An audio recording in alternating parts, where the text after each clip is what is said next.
friends, Practical Ken here.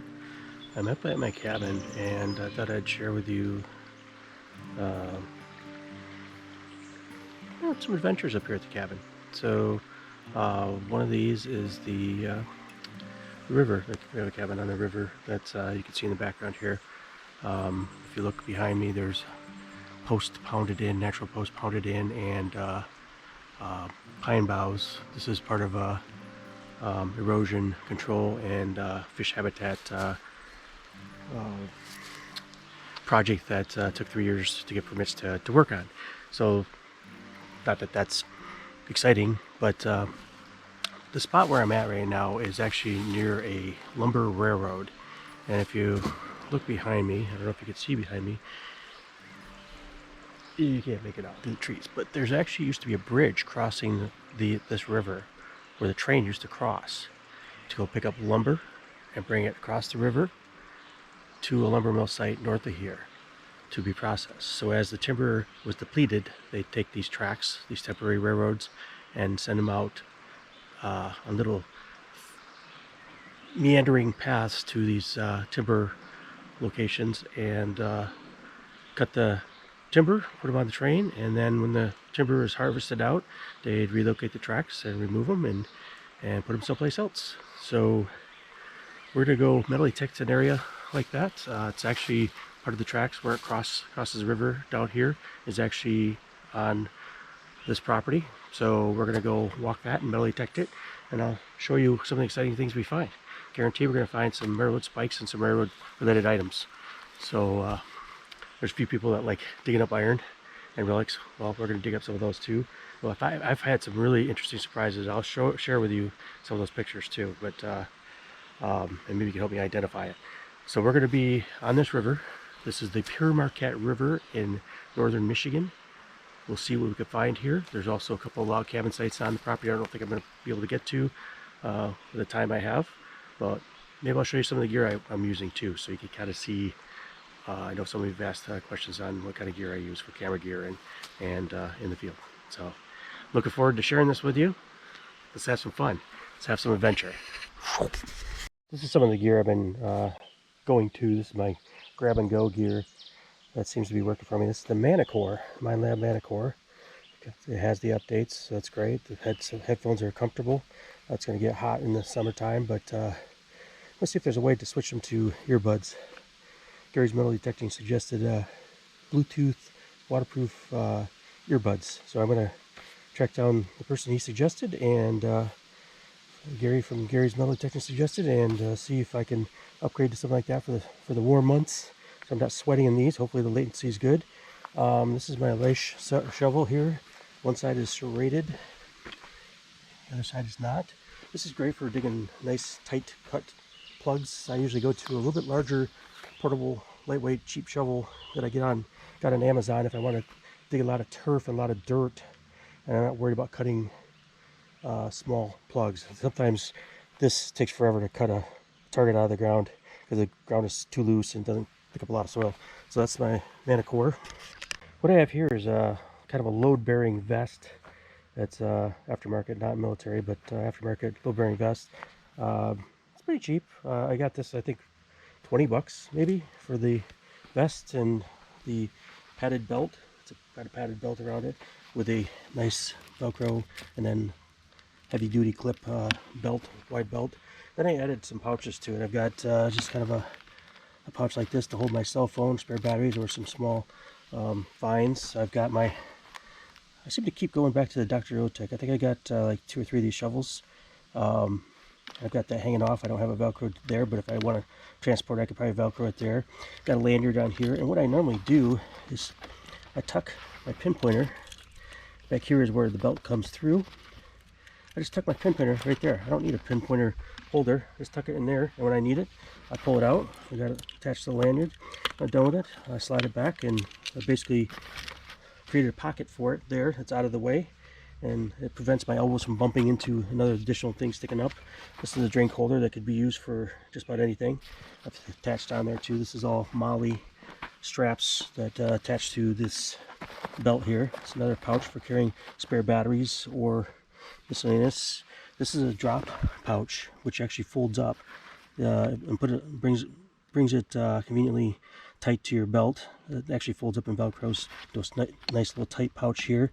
When you want to use it, you unfold it. That's where I usually put my non-collectible finds, the trash essentially, and so I don't roll it out unless I need to roll it out, and it stays tight up against the belt into a small little package.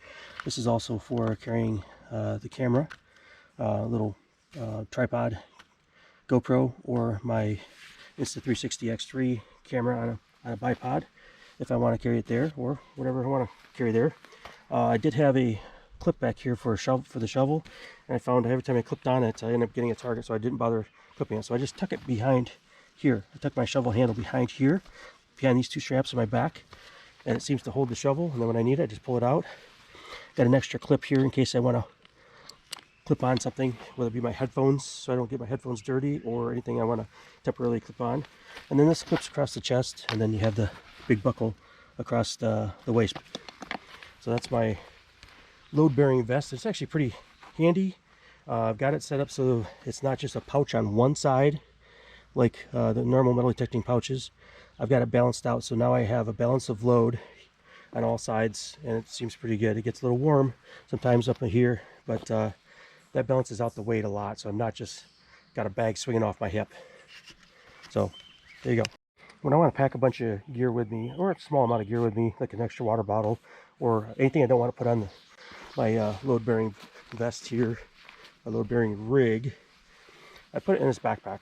That way I can carry extra camera gear, extra long selfie sticks, extra batteries, extra water bottles, maybe a separate coil. If I want to go from a 10-inch coil to a smaller coil, like when I was using my Equinox 800, that's what I would, I'd pack an extra coil with me when I want to get down to a 6-inch coil and not use the factory 11-inch coil. So a lightweight backpack. This is a Camelback, which would also carry a water bladder if you want to carry a water bladder, but I took the water bladder out. I used water bottles. At least I could collapse the water bottles and don't have to carry 1 liter or 2 liters of water. And I got little extra clips here too in case I want to clip on something like my headphones onto the backpack. So nice lightweight backpack. Okay, this is the Stuntman chest rig here.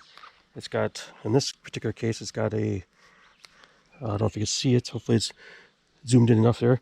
It's got this little ball attachment here, so I could actually twist it in any direction I want to. Normally they're just pivoting like this on your chest mount. This one has the double ball, so I can literally spin it around, adjust it any angle I want to. I can spin it all the way around to me if I want to look up my nose, which no one wants to see up my nose, so I keep it in this direction, and when I don't need it, I tuck it out of the way so it's nice up against my chest. What I like about this is the plate is actually huge. Unlike the standard chest rigs, this one's a little bit bigger, and it has a wider strap here too, a little more comfortable on the chest. I tighten it up usually so it stays pretty tight. It doesn't seem to bounce as much as the others. When I lean forward, it doesn't pull away from my chest. The other ones would pull away like this, so the center of view on my GoPro was shifting as I leaned forward. So this is nice and stable, and I just pull it tight. Nice wide straps. I'd recommend it. It's called the Stuntman chest rig, I think. If you're going to be kneeling a lot, knee pad is essential. I don't like kneeling into pointy sticks and rocks. This right here is a military surplus knee pad. I got a set of them. I got elbow pads and everything too in my movie prop collection. This was supposed to be part of a movie, God Bless the Broken Road. I provide the military props for it, but this is a nice knee pad, hard shell, padded back. You can pick up a lot of cheap knee pads out there. I recommend it. This one just kind of clips on like this, and you pull it tight, just like this. So there's a lot of them out there, so just use what you can find. It doesn't have to be expensive, just as long as it protects your knees. One of the things I forgot to mention is I usually put a Ziploc bag in my dump pouch where I put the garbage. So when I go to dump some things that's garbage, I put it in the Ziploc here and don't throw the pouch closed. So when I'm done with hunting, I just do this. Throw it in the trash. All together. So I have to fish around in my bag and get this bag all messed up. So this is my normal setup. I got the GoPro underneath, my harness here, extra clips, garbage pouch, little thing here for flashlight, tripod. I've got my water bottle holder. I got a spare bag back here. Got my shovel here. Got my phone and extra trinkets and stuff. This is where I usually put the good stuff. But this counterbalances this, so it's a little more balanced. And then when I want to reach for my pinpointer, I just reach back here and got it tucked back in this little slot right there. And I carry a golf towel too. I usually tuck that away in one of the bags so it's not hanging and dragging. But so this is how I have everything balanced out. And pinpointer's tucked back here, shovel's right here, and hopefully it balances out the load a little bit so I'm not walking with a limp all the time. And I don't know, may work for you, may not. And this is with the backpack on. Basically I do it in layers. So I can take the backpack off without having to take off the load bearing vest. And then I have the GoPro underneath that too. So it's GoPro, load bearing vest, and then I have backpack on the outside so I can take it off, get the camera gear out of it. So right now, I'm not sure if you can see, but over my shoulder is the railroad bed. I don't know if you can see it back over there. And we're standing right in the middle of it. Let's see back over. We're going to see what we can find up the railroad bed. I did find some really interesting things here before, so we're going to obviously find some railroad stuff, so we'll see. But the spikes here too are smaller than normal too. I think because it's a temporary railroad, they didn't drive in the big spikes like they could use if it was a permanent railroad maybe. But we'll see what we can find here. Not too far from here, I found a really cool thing. I'll show pictures of that. So we'll see what we can find here. Hey guys, Practical Ken here. We've got a mystery object here. This object was found in a rail bed, old lumber rail bed, narrow gauge rail bed on the bank, mixed with iron spikes and other railroad pieces. It's got a unique curve there. This is a polished surface here. May not look polished now, but you can see right there it's been polished and smooth. It's got a different angle to it there. It almost looks like this pivots this way or this way. And this may be a rubbed surface, like maybe a belt tensioner or something. What do you think this is? It's not an iron. It's not a boat cleat. What do you think it is? I appreciate the suggestions. Please comment below. Thank you.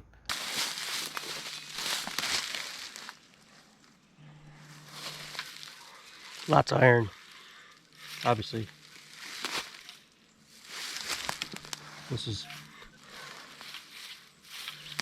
the red is part of the latest updates with the manticore.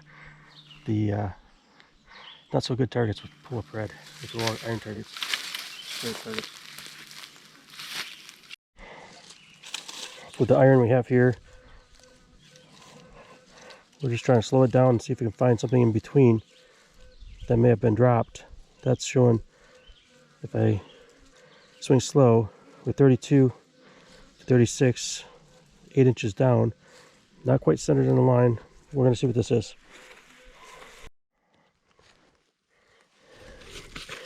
There we go. Some people can tell a lot about spikes. This one's looks like it's been hammered a lot, and maybe reused a lot. But we got ourselves an iron spike. We'll keep looking. This is a different signal that I'm getting in this rail bed, so it stands out. So we're going to try to see what it is. It's a mess on the screen, but there's also a mess of iron through here too. So I'm just trying to noodle out the good targets. Not that this is a good target, it's a different target. How about that? We're going to see what it is. Okay, got it.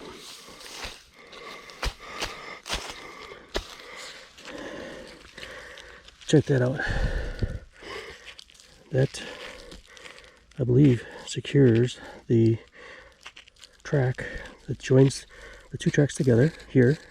One goes up to here, one goes up to here. This pins it down, that lip right there. And this gets hammered in. We got the two spikes to go with it. But appears to have originally been maybe longer. And that's twisted. See, I was wondering if there was actually a train wreck here, because there was there's some debris that, like heavy iron like this, that's been twisted and mangled in this railroad bed here. So I wonder if there was an accident here. But look at this. The spikes are all facing the same direction. They're facing both that direction. That might give you an indication on which direction the guy was hammering consistently. So, but there we go. Shattered metal, twisted metal, and this is like a bracket for, I don't know the specifics, but this is a bracket for connecting the two rails together on the side. Maybe something, it's a bracket similar to the one we just found, and it's shattered on that edge here too. Check that out. Shattered on that edge too. I think either Ace, Swing for the Ring, or myself put that up there, or Jeff from Jeff's Obsessions. I don't know if Jeff actually went over here to belly tech, but me and Ace were over here belly tech. He may have left it up there as a marker. But this is the rail bed through here. Not sure what that is, but it's a long dark target that goes all over the place here. So shows near the surface, but we'll see. We're gonna dig it up. Here we go. We got another plate with a spike in it. It's like a little bit longer spike. There'd be a hole there. Oops, spike fell out. So we're gonna continue finding this in this rail bed. Always recheck your hole. This is also the hole. Check that out. I got two pieces. This is another thing to hold down the track, I believe. Yeah, lots of iron. 52, 54. Target's not looking good. It's a solid target near the surface. Well, here we are. More spikes and iron. So they got broke and shattered there. Could be why they left it too. They got broke and shattered and didn't want to reuse it or bother even pulling out the spikes. But we're going to probably find a lot of this here. What's interesting about this is I believe it's very specific. 3 years, 2 to 3 years is when they used this rail in the 1800s. I believe it was like 1883 or 85, right around there, that time frame. So I'll probably show some maps. But here we go. 49, 48, 52. I think it's iron. Railroad related, but it could be some odd parts that we haven't received yet or found yet. So let's check it out. There we go. Another plate. It's got a notch in it. It's unusual. So there's the little arch. See it come here? I think that's where the rail laid, and this pinned it down. That one's a little bent. But we got some iron. Old lumber or light iron. See that? The groove. I don't know what that is. But got it. 12, 13, 11. 4 inches down, 2 inches, 4 inches. Hey, there we go. It's funny how the manticore can sniff out stuff like that. 22 bullet casing. There's some other iron pieces I've pulled out over time. So it's more, this is a little bit different. Railing had spike in it. We got the square bolt or nut. And this one had like 3 spikes on it, which is really unusual. It's got a groove going down the middle, which is weird. So some other things pulled out of the ground.